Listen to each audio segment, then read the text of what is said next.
भगवान कौन है, भगवान का स्वरूप क्या है, शिवलिंग का प्राकट्य कैसे हुआ, भगवान शिव कौन है। एक व्यक्ति तो हमसे यह भी पूछ रहे थे कि महाराज जी क्या शिव जी के माता पिता हैं? तो हम आप सबसे निवेदन करें, भगवान शिव के भी माता पिता हैं। मां उग्र तारा देवी ने मेरे भोलेनाथ को दूध पिलाया है। भगवान शिव की मां अष्टांगी देवी और भगवान शिव के पिता काल निरंजन। आगे मैं इनकी कथा आप सबसे निवेदन करना चाहूंगा। आज नंदीश्वर से प्रश्न पूछा गया, कहा कि महाराज आप बताइए कि इस कलिकाल में, इस संसार में सबसे अधिक महत्व भगवान शिव के लिंग की है, और इस शिव लिंग की उत्पत्ति कैसे हुई इस संसार में। अच्छा निवेदन करूं, प्रश्न भी ना 4 प्रकार के होते हैं। हम जब किसी से प्रश्न करते हैं तो उस प्रश्न में भी 4 प्रकार होते हैं। सबसे पहला होता है प्रश्न तुच्छ, दूसरा है कनिष्ठ, तीसरा है मध्य और चौथा है उत्तर।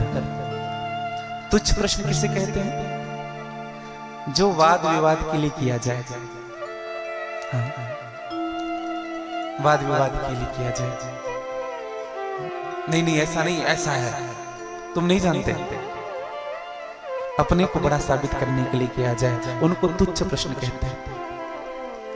दूसरा प्रश्न है कनिष्ठ। कनिष्ठ प्रश्न किसे कहते हैं? जो वक्ता की परीक्षा के लिए पूछते हैं लोग। हाँ, थोड़ी बहुत जानने लग जाए ना तो पंडित जी से पूछेंगे, पंडित जी ये कथा ऐसी है, ये ऐसा हो रहा है, भगवान शिव के लिए ऐसा है, ये सही है ना? सब जानता है लेकिन फिर भी वक्ता की परीक्षा ले रहा है। तीसरा प्रश्न होता है जिनको हम मध्यम कहते हैं। और मध्यम किसे कहते हैं? जो व्यक्ति अपनी बुद्धि की चतुराई दिखाने के लिए करता है।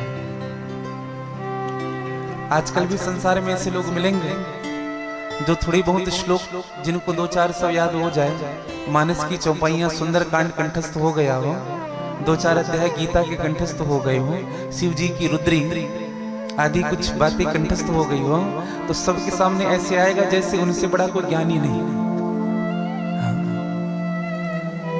आजकल के ना व्यक्ति को अभिमान बहुत जल्दी आता है छोटी सी वस्तु को प्राप्त करने के बाद। ये तीसरा प्रश्न है जो अपने बुद्धि की चतुराई दिखाने के लिए हम करते हैं। और चौथे नंबर का है उत्तर, जो जिज्ञासु के भाव से किया जाए, जो कुछ जानने की इच्छा से किया जाए, क्योंकि यह कलिकाल है भैया। नंदीश्वर भगवान से कहा कि प्रभु ये कलिकाल है, और इस कलिकाल में कोई न पूजन करेगा, न पाठ करेगा, न जप करेगा, न तप करेगा, न नियम करेगा। तो इस कलिकाल में सबसे सरल साधन क्या है शिव जी को प्राप्त करने का? सबसे सरल साधन। नंदीश्वर ने मुस्कुराते हुए बड़ी सुंदर बात कही, इस कलिकाल में अगर कोई सबसे सरल साधन है भगवान शिव जी को प्राप्त करने का, तो वह है भगवान शिव का नाम। ओम नमः शिवाय अगर मैंने सच्चे हृदय से कह दिया तो भगवान शिव उसी समय हमारी ओर दृष्टि करते हैं और हमें स्वीकार करते हैं। अगर आप किसी भी कार्य को करने के लिए आगे बढ़ रहे हैं, सच्ची श्रद्धा से अगर आपने भगवान शिव का नाम ले लिया है, तो समझिएगा भगवान शिव आपको अकेले कभी नहीं छोड़ेंगे। रामचरितमानस आप सबने पढ़ा है। उत्तरकांड में जब हम रामचरितमानस में प्रवेश करते हैं तो चारों युगों का वर्णन बताया गया है। चारों युग, सतयुग, त्रेता, द्वापर और कलयुग। तो सतयुग में ध्यान का महत्व हुआ।